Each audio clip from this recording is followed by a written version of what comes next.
Namibia को हराओ, super 8 में जगह बनाओ। टी20 वर्ल्ड कप में पाकिस्तान का आज नमीबिया से डू और डाई मुकाबला होगा। कौमी टीम में तब्दीलियां मुतवक्के। इब्रार अहमद की जगह सलमान मिर्जा, फहीम अशरफ की जगह ख्वाजा नाफे को शामिल किए जाने का इम्कान। बाबर आजम को बतौर ओपनर और साहिबजादा फरहान को 4 नंबर पर खिलाए जाने पर गौर।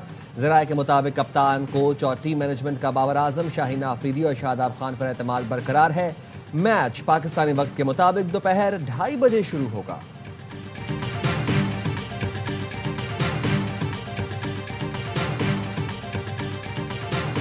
शायद फ़खर जुमान को खिलाने का चांस है और साहिबजादा फरहान को बिठाने का। अगर साहिबजादा के शॉट पे इन्हें प्रॉब्लम है इस कोच को, तो दूसरों ने क्या शॉट मारे? क्या बाबर आजम ने जो शॉट मार के जो बोल्ड हुआ है, क्या वो एक्सेप्ट कर लिया उसने? आप बाबर आजम की वजह से उसको ओपन कराने के लिए आप साहिबजादा को कुर्बानी का बकरा बना रहे हैं। आज के मैच में बड़ी तब्दीलियां होंगी। फरहान की जगह फखर को खिलाए जाने का इम्कान है। फरहान को ड्रॉप करना ज्यादती होगी। साबिक स्टार क्रिकेटर्स हर लम्हा पुरजोश में बरस पड़े। बासित अली ने कहा, फरहान को ड्रॉप किया जा सकता है तो फिर बाबर, शादाब और शाहीन को क्यों नहीं? कामरान अकमल ने कहा, भारत से मैच से पहले जो टीम बनानी चाहिए थी इस वक्त क्यों ना बनाई? शुएब मलिक ने हेड कोच माइक हेसन पर तंज करते हुए कहा, टीम का मसला ये है स्टूडेंट्स अपने टीचर से ज्यादा काबिल हैं।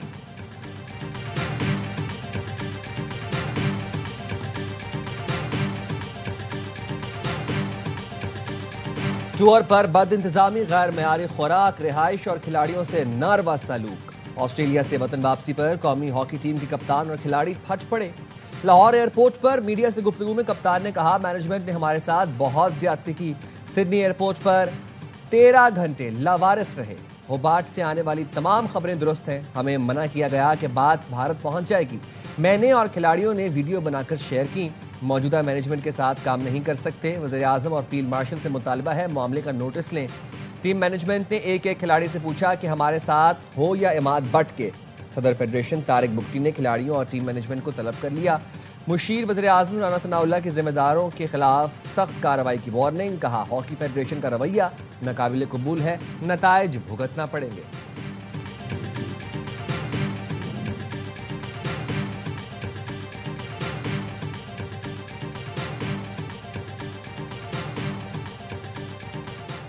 बलोचिस्तान में सीटीडी की ताबड़तोड़ कार्रवाइयां। कलअदम तंजीम के 14 दहशतगर्द मारे गए। कोयटा में 8, बारखान के इलाके रखनी में 6 दहशतगर्द हलाक हुए। सीटीडी के 3 एहलकार जख्मी। हलाक दहशतगर्दों से असलहा और गोला बारूद बरामद किया गया। डेरा इस्माइल खान में दहशतगर्दों का कस्टम ऑफिस पर हमला। एहलकार इसरार खान शहीद। यारक थाने पर फायरिंग से एहलकार बिलाल शहीद हो गया। 2 पुलिस एहलकार जख्मी हुए। दहशतगर्दों ने सीपैक रूट पर बसों पर भी गोलियां बरसाईं। पुलिस की जवाबी कार्रवाई पर हमलावर फरार हो गए। वफाकी वजीर दाखिला मोहसिन नकवी का दहशतगर्दों के खिलाफ कामयाब कार्रवाई पर सीटीडी बलोचिस्तान को खिराज तहसीन। बहादुर जवानों को सलाम पेश किया।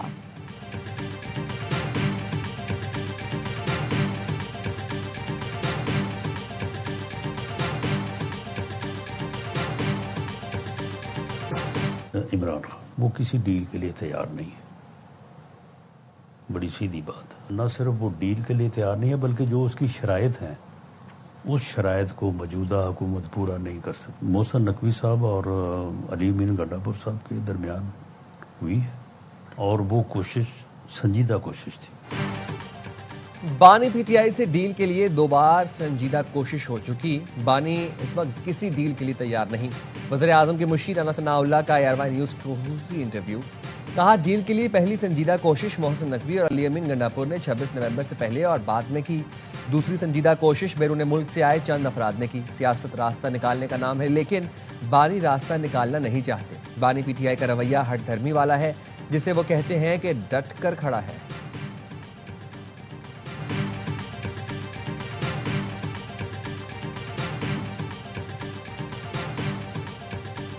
इमरान खान की टर्म एंड कंडीशन पे ही बातचीत हो रही थी और उन टर्म एंड कंडीशन पे वो राजी भी थे।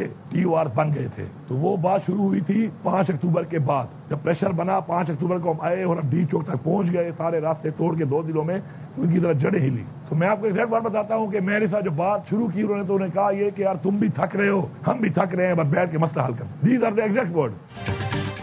बानी पीटीआई की शराइत पर हुकूमत से बात हो रही थी, हुकूमत बहुत हद तक मान गई थी, टीओआर तक बन गए थे। साबिक वज़ीर आला केपी अली अमीन गंडापुर का दावा, बताया 5 अक्टूबर को हम रुकावटें हटाकर डी चौक तक पहुंच गए थे, प्रेशर बना, हुकूमत हिल गई।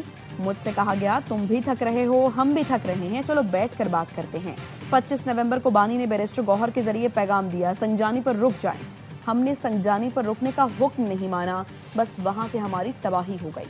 हम बानी की रिहाई के लिए बड़े जलसे करते थे, अब मुलाकात और इलाज के लिए मिन्नतें कर रहे हैं। बानी जब बाहर आएगा तो सोशल मीडिया समेत बहुत से लोगों की मंजी ठोकेगा।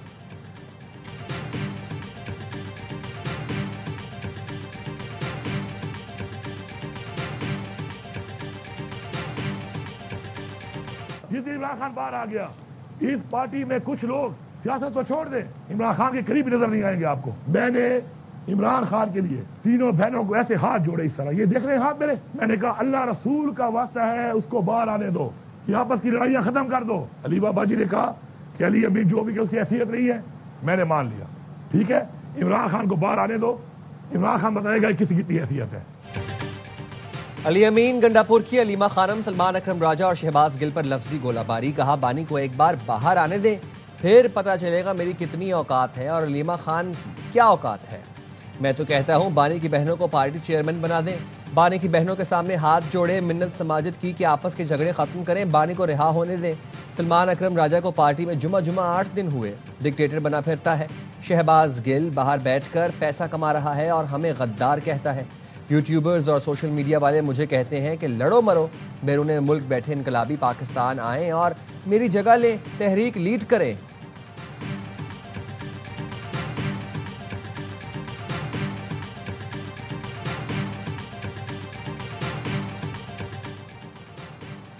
बानी पीटीआई की आंख के मसले में बेहतरी नहीं आ रही। अडियाला जेल में मुलाकात में अहलिया बुशरा बीबी को बानी ने बताया वो अपनी आंख से मुतालिक शदीद तशवीश का शिकार हैं।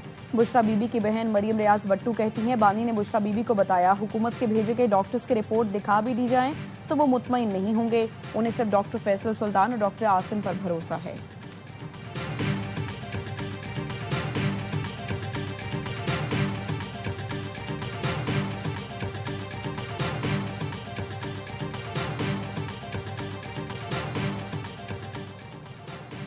पीटीआई में कोई भी बानी की रिहाई नहीं चाहता। वज़ीर दिफा ख्वाजा आसिफ ने एक्स पोस्ट में लिखा, लगता है पीटीआई क़यादत, रिश्तेदार और सोशल मीडिया के जिहादी कोई भी नहीं चाहता कि वो रिहा हो। इन सब की दुकानदारी चल रही है, ये अपनी दुकानें बंद नहीं होने देंगे।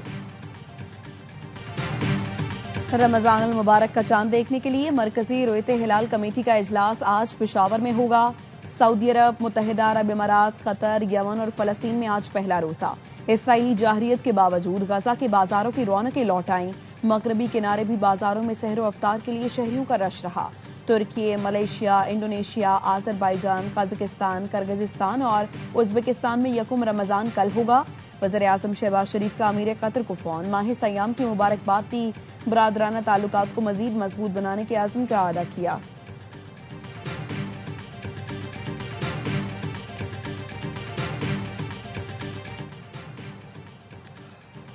अमेरिकी सदर डोनाल्ड ट्रंप की दुनिया भर के मुसलमानों को रमजान की मुबारकबाद। कहा रमजान अल्लाह की बेशुमार नेमतों वाला बाबरकत और मुकद्दस महीना है। आज़ादाना इबादत का हक हमारी कौम की नुमायां पहचान, खुशहाली और ताकत की बुनियाद है। अमरीकी इंतजामिया हर रोज़ इस बात को यकीनी बनाती है कि तमाम शहरी अपनी अकीदत पर अमल कर सकें। मजहबी आज़ादी का मतलब अपने मजहब पर फख्र के साथ बिला खौफ अमल करने की आज़ादी है। खैर सगाली के महीने में दुनिया भर में इत्तेहाद, अमन और आने वाले साल के लिए बरकतों की दुआ करता हूँ। वफाकी वजीर एहसन इकबाल का ढाका यूनिवर्सिटी में तलबा से खिताब, दोनों मुल्कों के दरमियान ताल्लुकात मजीद मजबूत बनाने का इरादा। एहसन इकबाल ने बेगम खालिदा जिया की कब्र पर हाजिरी दी, उनकी जमहूरी जिद्दोजहद को खिराज अकीदत पेश किया। एक्स पैगाम में लिखा, जमहूरियत के इस्तेहकाम और पाकिस्तान के साथ ताल्लुकात को मजबूत बनाने में खालिदा जिया के किरदार को भरपूर एहतराम के साथ याद करते हैं। उनकी मिरास उनके साहबजादे की जमहूरी कामयाबी के जरिए आज भी जिंदा है।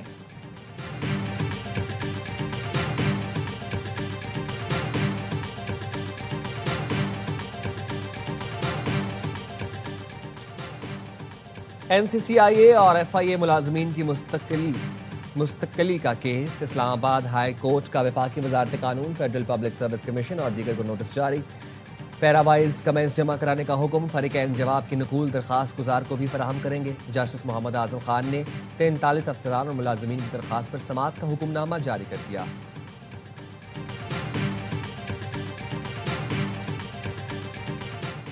बीवी को कत्ल करने वाले मुनशियात के आदी शौहर की अपील खारिज। सुप्रीम कोर्ट ने वारिस मसीह के सजाए मौत को उम्र कैद में तब्दील करने का इस्लामाबाद हाई कोर्ट का फैसला बरकरार रखा। सुप्रीम कोर्ट ने फैसले में लिखा, खवातीन मुआशरे की बराबर के रुकन हैं जो तहफ़्फ़ुज़, एहतराम और वक़ार के हकदार हैं। किसी को माँ, बहन, बीवी और बेटी का मुकद्दस रिश्ता खराब करने की इजाजत नहीं दी जा सकती। रियासत कानून साजी, नफाज के तरीक़ाकार और मुआवन प्रोग्रामों के जरिए खवातीन पर जुल्म को रोके।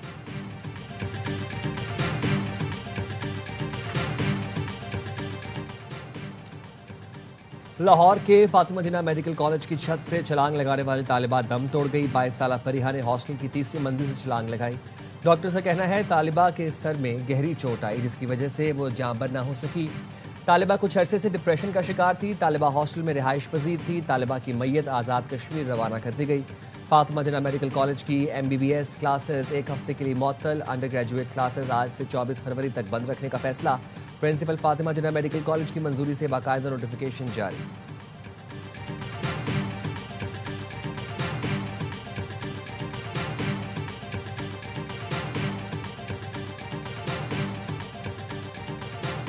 पाकिस्तान कस्टम्स ने कराची एयरपोर्ट पर चांदी स्मगल की कोशिश नाकाम बना दी। दुबई से कराची पहुंचने वाली दोहरी शहरियत की हामिल खातून मुसाफिर से 6 किलो चांदी बरामद। कस्टम एक्ट के तहत मुकदमा दर्ज। कस्टम्स लेडी एहलकार ने तलाशी के दौरान 70 लाख मालियत की चांदी बरामद की।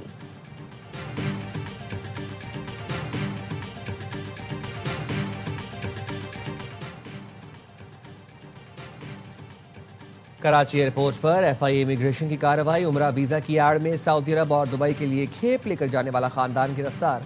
तर्जुमान FIA के मुताबिक खवातीन समेत 7 मुल्जिमान उमरा वीजा की आड़ में मुख्तलिफ ममनुआ अशिया लेकर जा रहे थे। मुल्जिमान के पास मुतल्लिका दस्तावेजात, होटल बुकिंग, दरकार रकम मौजूद न थी। मुल्जिमान को मजीद कार्रवाई के लिए FIA एंटी करप्शन सर्कल रवाना कर दिया गया।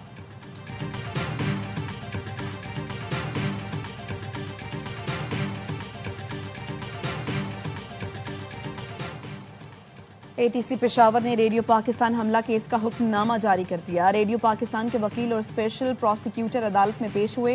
तफ्तीशी अफसर ने अदालत को बताया कि CCPO ने मामला एडवोकेट जनरल को इरसाल किया। प्रोसिक्यूशन के मुताबिक 9 मई 2023 को मुश्तइल मुजाहिरीन ने रेडियो पाकिस्तान पर धावा बोला, इमारत को आग लगाई और अमलाक को नुकसान पहुंचाया। मुकदमे में PTI सूबाई वजीर समेत मुतअद्दिद अरकान असम्बली और कारकुनान नामजद हैं। मुल्जिमान की शनाख्त और तस्दीक नादरा और पंजाब फॉरेंसिक लैब से की गई।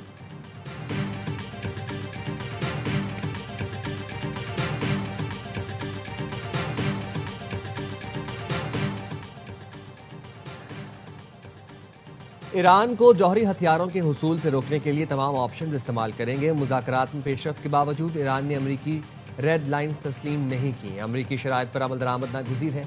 ईरान से अहम इख्तलाफी निकात पर डेडलॉक बरकरार है। अमरीकी नायब सदर JD Vance का अमरीकी TV को इंटरव्यू। ईरानी वज़ीर ख़ारजा अब्बास अराग़ची का कहना है, जिनेवा में अमरीका से मुज़ाकरात के दूसरे दौर में बुनियादी असूलों पर इत्तफाक हो गया। जौहरी मामले पर पेशरफ्त हुई। फरीकैन मुमकिना मुआहदे के दस्तावेजात पर काम करेंगे और उनका तबादला करेंगे। मुज़ाकरात के अगले दौर का कोई वक्त तय नहीं हुआ।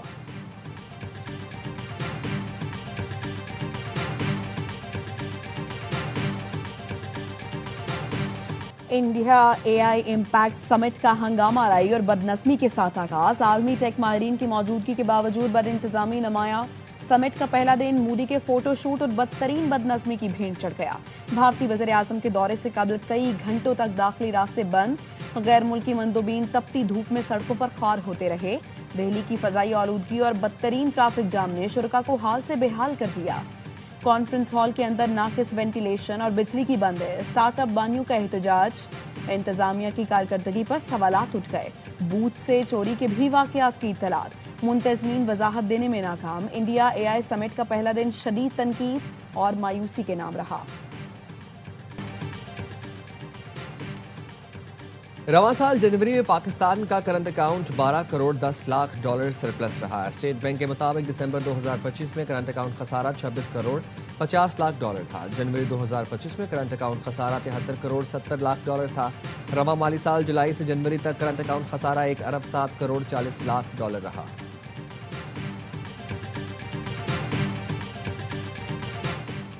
और दुबई में माह रमजान के दौरान अशिया खुरनोश महंगी बेचने पर भारी जुर्माना होगा। दुबई हुकाम कहते हैं गिरां फरोशी पर 1 लाख दिरहम तक जुर्माना होगा। कंज्यूमर प्रोटेक्शन हुकाम ने खबरदार किया है, दूध, चावल, चीनी, कुकिंग ऑयल में कीमत में इजाफे पर जुर्माना किया जाएगा।